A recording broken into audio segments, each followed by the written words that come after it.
అధికారంలోకి తేవడానికి తన వంతు కృషి చేశారు. తన ఆఖరి నిమిషం వరకు కాంగ్రెస్ పార్టీనే దేశంలో అధికారంలో ఉండాలి, అప్పుడే దేశ ప్రయోజనం, దేశ ప్రజలకు రక్షణ ఉంటుంది అని నమ్మినవాడు. ఆఖరికి రాజశేఖర రెడ్డి గారి చివరి కోరిక, ఆఖరి కోరిక కూడా కాంగ్రెస్ పార్టీ తరఫున రాహుల్ గాంధీ గారు ప్రధానమంత్రి కావాలి, అదే మన దేశానికి మంచిది అని సంపూర్ణంగా నమ్మి విశ్వసించిన వాడు రాజశేఖర రెడ్డి గారు. బ్రతికే ఉండుంటే ఈ పార్టీకి రాజశేఖర రెడ్డి గారు ఆ కోరికను, ఆ కళను నిజం కూడా చేసేవాడు. రాజశేఖర రెడ్డి గారి ఆశయాలను అనుసరిస్తూనే ఈరోజు రాజశేఖర రెడ్డి బిడ్డ కాంగ్రెస్ పార్టీ తరఫున కాంగ్రెస్ పార్టీ బాధ్యతను నా భుజాన వేసుకుని ఈరోజు కాంగ్రెస్ పార్టీ గెలుపు కోసం కాంగ్రెస్ పార్టీని రాష్ట్రంలో బలపరచడమే కాకుండా రాహుల్ గాంధీ గారిని ప్రధానమంత్రిని చేయాలి అని సంపూర్ణ పట్టుదలతో ఈరోజు చేయని కృషి అంటూ లేకుండా కాంగ్రెస్ పార్టీ తరఫున నేను ఒక్కదానే కాదు, ఇంతమంది నాయకులు, కార్యకర్తలు, సైనికులు అందరం కూడా పనిచేయడానికి సిద్ధంగా ఉండి ఈరోజు రాజశేఖర రెడ్డి గారి ఆశీస్సుల కోసం ఇక్కడికి రావడం జరిగింది. ఈరోజు 114 మంది ఎమ్మెల్యేల జాబితాను కాంగ్రెస్ పార్టీ రిలీజ్ చేసింది. 5 మంది ఎంపీల జాబితాను రిలీజ్ చేయడం జరిగింది. అతి త్వరలోనే మిగతా లిస్టు కూడా రిలీజ్ కాబోతుంది. ఆంధ్ర రాష్ట్ర ప్రజలందరినీ కాంగ్రెస్ పార్టీ కోరుతున్న విషయం, మీరు 5 సంవత్సరాలు చంద్రబాబు గారికి అవకాశం ఇచ్చారు, ఇంకొక 5 సంవత్సరాలు జగన్మోహన్ రెడ్డి గారికి, వైసీపీకి అవకాశం ఇచ్చారు. ఏ ఒక్కరూ కూడా చంద్రబాబు గారైనా జగన్మోహన్ రెడ్డి గారైనా రాష్ట్ర ప్రయోజనాల కోసం పనిచేయలేదు. ఆంధ్ర రాష్ట్ర ప్రజల హక్కు ప్రత్యేక హోదా, అలాంటిది ఒక్కరోజు కూడా అధికారంలో ఉండి కూడా ఒక్కరోజు కూడా నిజమైన ఉద్యమం చేయని వాళ్ళు చంద్రబాబు గారైనా జగన్మోహన్ రెడ్డి గారైనా.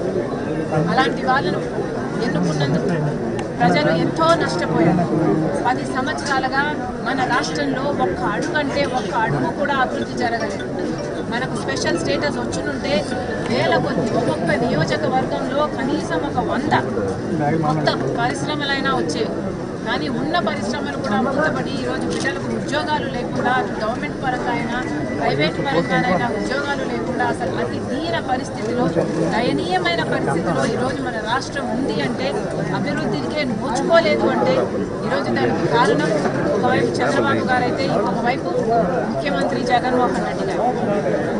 ఇలా ఉండగా రాష్ట్ర ప్రజలందరినీ కాంగ్రెస్ పార్టీ కోరుతుంది, ఆలోచన చేయండి. మనకు స్పెషల్ స్టేటస్ వస్తేనే మన రాష్ట్రం బాగుపడుతుంది.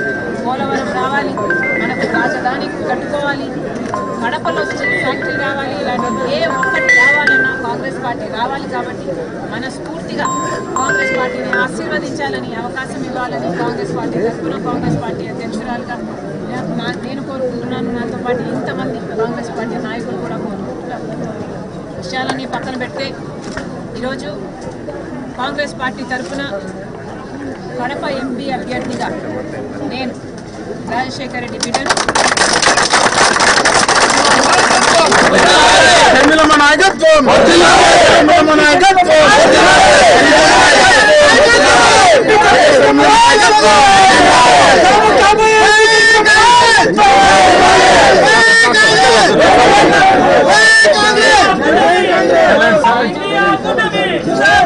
రాజశేఖర రెడ్డి బిడ్డ వైఎస్ షర్మిలారెడ్డి కాంగ్రెస్ పార్టీ అభ్యర్థిగా, ఎంపీ అభ్యర్థిగా నేను నిలబడబోతున్నాను.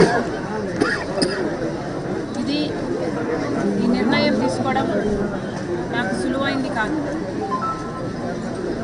ఈ నిర్ణయం నా కుటుంబాన్ని నిలువున చీలుస్తుంది అని తెలిసి కూడా తీసుకున్న నిర్ణయం. ఈ నిర్ణయం వల్ల రాజశేఖర రెడ్డి గారి అభిమానులు ఎంతోమంది ఏ వైపు వెళ్ళాలో, ఏం చేయాలో తోచని స్థితిలో ఉంటారు అని తెలిసే తీసుకున్న నిర్ణయం. కానీ ఈ నిర్ణయం